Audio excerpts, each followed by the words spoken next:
Welcome to Life Stories, where we share heartfelt tales that inspire, challenge, and remind us of the lessons that shape our lives. Today's story is about Emily, a woman who spent years being the dependable helper in her family, always in the background, always overlooked. But one evening, she made a bold decision to prioritize herself, setting boundaries that changed not only how her family saw her but how she saw herself.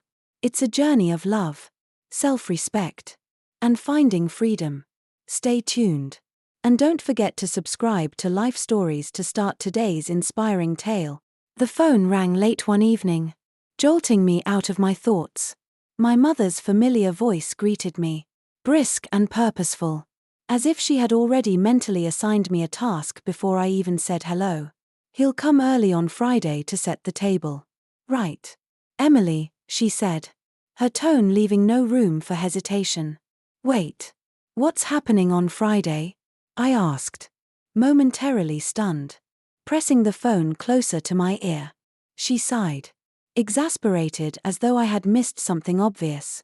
"The dinner party, of course. For Ryan's promotion. I told you about this last week." But she hadn't told me. And even if she had, the words that followed stung like a slap. "I wasn't invited," I said slowly, switching the phone to my other ear, my voice quieter now. "Well, of course not," she replied matter-of-factly, her dismissive tone brushing aside my feelings. "It's mostly Ryan's colleagues and friends. You wouldn't really fit in." That comment, the casual way she said it, as though it were a universally accepted truth, hit harder than it should have. For a moment, I couldn't find my voice, but I forced myself to respond, keeping my tone steady. "But you still want me to come and set the table?" "Exactly," she said, as though I'd just solved a puzzle. "You're so good at these things, Emily. You've always had such an eye for detail. Don't worry, you don't have to stay long. Just make sure everything's perfect before the guests arrive. We'll handle it from there." I closed my eyes, letting her words settle over me like a heavy blanket. Once again, I wasn't good enough to be a guest but indispensable when it came to the grunt work. It wasn't the first time I'd felt this way. For as long as I could remember, I'd been the reliable extra, the one who ensured everyone else's lives were flawless while my own needs and wants were quietly pushed aside. Ryan's endless parade of achievements had always been the centerpiece of our family. His promotions, his awards, his successes, each one celebrated with a fanfare I never experienced. I had learned to stay in the background, to nod and clap at the right moments, to be the one who picked up the pieces and made things picture perfect for him. And now, this casual dismissal, this assumption that my role was only to serve, cut deeper than I wanted to admit. "That's fine," I finally said, my voice even though anger simmered beneath the surface. "What time do you need me there?" "For sharp," she said cheerfully, oblivious to the turmoil inside me. "We'll need time to set the table, light the candles, and plate the appetizers. Oh, and could you bring some extra napkins? We might run out." "Sure," I replied, forcing a tight smile she couldn't see. "Thanks, Emily. You're such a lifesaver," she added before hanging up without waiting for my goodbye. I set the phone down and stared out the window of my tiny apartment, frustration building with every second. I had moved out years ago to escape this dynamic, to carve out a life for myself that wasn't defined by their expectations. But no matter how far I went, I couldn't seem to escape the gravitational pull of their demands. As I sat there, my phone buzzed with a notification. A reservation app one hadn't used in months popped up with a suggestion: "A table for one at my favorite restaurant this Friday night." My finger hovered over the screen, hesitating for only a moment before I tapped reserve. For once, they could manage without me. By Thursday afternoon, the texts from my mother began pouring in. "Don't forget to pick up the extra napkins. Ryan's boss is bringing his wife, so make sure the table settings are perfect." Each message tightened the knot of frustration in my chest.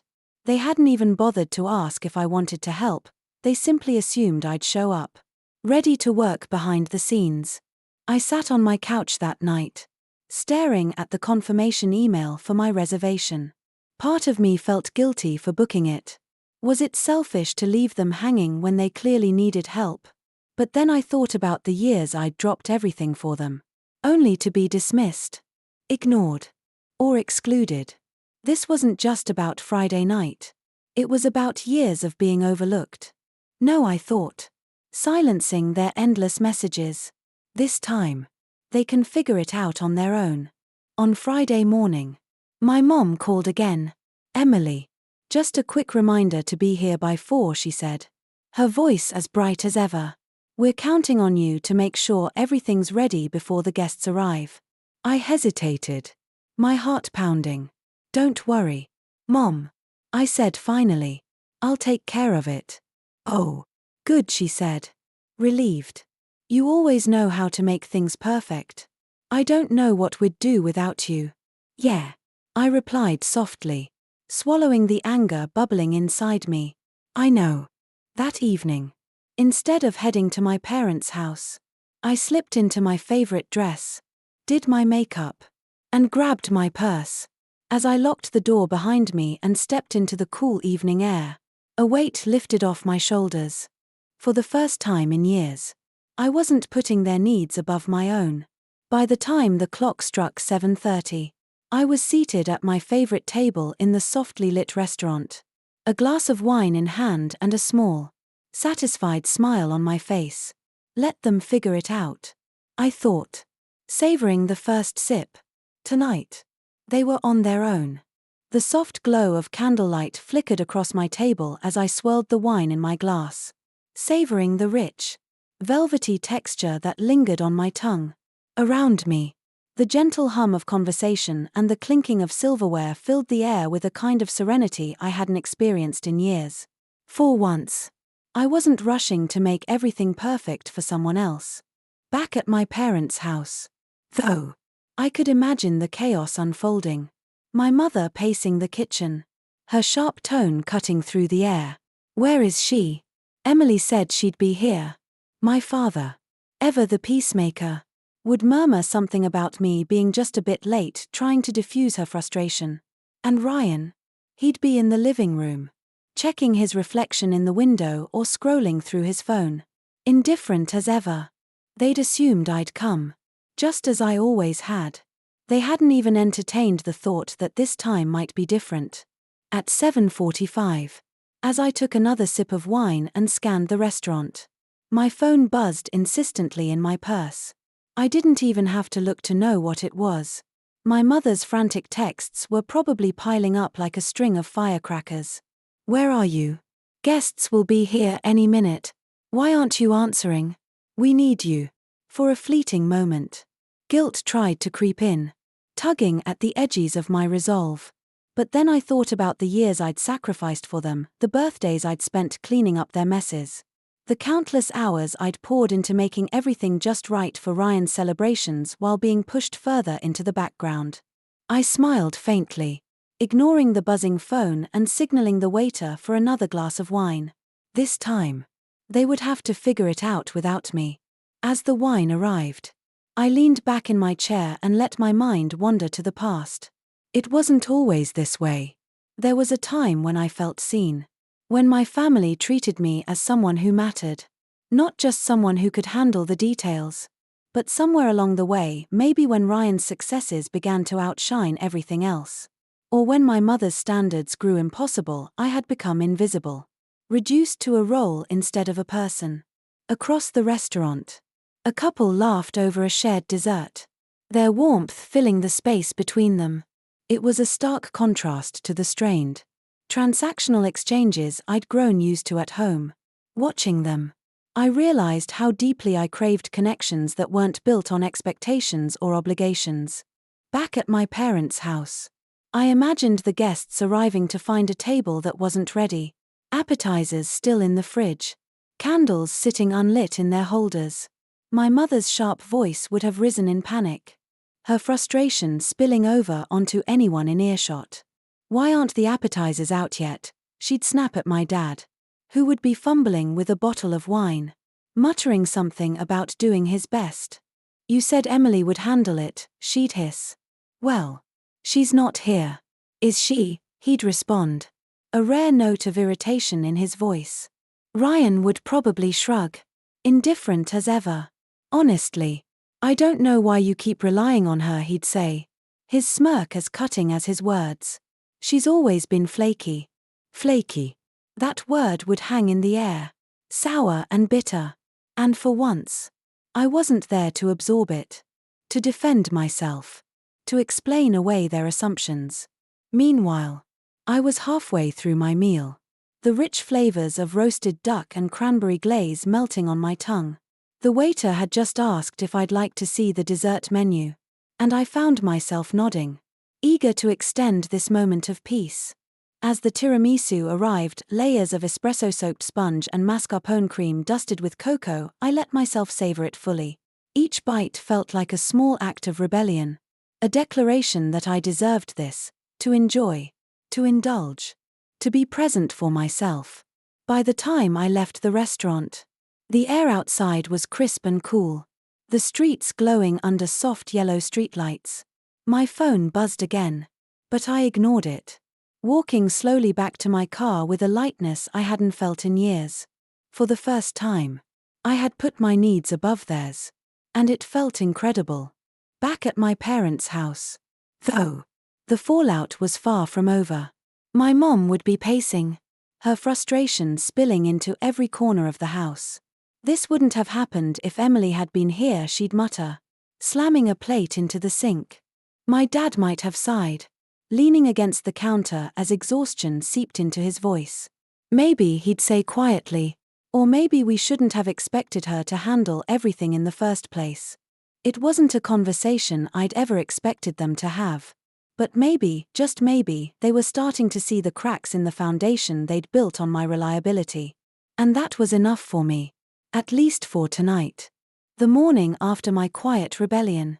The light streamed through my apartment windows, soft and golden, as if the universe itself was congratulating me. For once, there was no flurry of texts or missed calls demanding my attention. The world felt quieter, peaceful. I brewed a cup of coffee, savoring the rich aroma as I leaned against the counter. Thinking back to the night before, my decision to prioritize myself hadn't been easy. Years of conditioning told me I should feel guilty, that I should have been there for them, fixing their mess like I always had.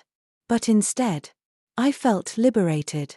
For once, I had drawn a line, and it felt like reclaiming a piece of myself I hadn't even realized was missing. It wasn't long, though, before my phone broke the silence. I glanced at the screen to see my dad's name lighting up. Part of me debated letting it go to voicemail, but curiosity, or perhaps hope, got the better of me. "Hi, Dad," I answered, keeping my voice neutral. "Emily," he said, his tone softer than I expected. "Do you have a minute?" "Sure," I replied cautiously, unsure of what was coming next. There was a pause on his end, the kind of silence that feels loaded, as though he was searching for the right words. Finally, he sighed. "I just wanted to say I'm sorry. Last night, we shouldn't have assumed you'd drop everything to help us. That wasn't fair to you." I blinked, momentarily stunned. Apologies weren't exactly common in our family, especially from my dad. "It's okay," I said, though my voice wavered slightly. I've been feeling invisible lately, like I'm only valued for what I can do for everyone else." He sighed again, heavier this time. "I know. Your mom and I talked about it after the guests left. We realized how much we've come to rely on you without ever really acknowledging it. You've done more for this family than we've given you credit for, and we owe you an apology for that." I felt a lump rise in my throat, a mix of relief and emotion.